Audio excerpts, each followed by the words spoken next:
هذه الشيلة إهداء لسلمان حسين سحاري، مقدمة من خالد أسعد سحاري وعبد الله أسعد سحاري. إيه يا هاجي سلاح انت حن بك مراهن، سوق الحروف الغالية للصاحب الأمر، رجال له مقام واغلى تحية من كنوز الماس والذهب. يا هاجي سلاح انت حن بك مراهن، سوق الحروف الغالية لصاحب الأمر، رجال له مقام واغلى تحية من كنوز الماس والذهب. من خالد أسعد للكفو سلمان بن حسن، واخوه عبد الله نظمها من غلايا كنت تقدر واحترام ندك يا حيز وسام العز واللقب. سلمان رمز القبيلة والجود من بحن، اعتز به وافخر بذاك المعدن الثمن، واعتد بحزام وانعم به من يرعى الاخا ويقدر الصحب.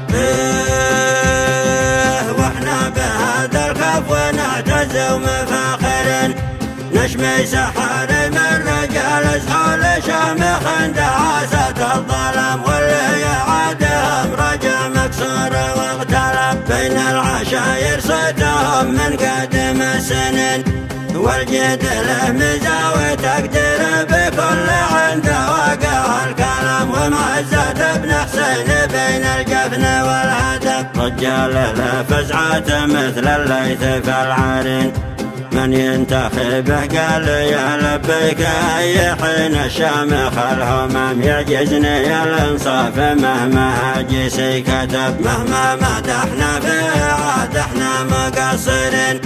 هذاك تجعل الوفا من ناس طيب عزوة مع المهام، مطروخ لفزع عريق الاصل والنسب. يا هاجس له انت حن بك مراهن، سوق الحروف الغالية لصاحب الأمر، رجال له مقام واغلى تحية من كنوز الماس والذهب. من خالد أسعد للكفو سلمان بن حسن، واخوه عبد الله نظمها من غلايا كنت تقدر واحترام ندك يا حيز وسام العز واللقب. سلمان رمز القبيلة والجود من بحن، اعتز به وافخر بذاك المعدن الثمن، واعتد بحزام وانعم به من يرعى الاخا ويقدر الصحب.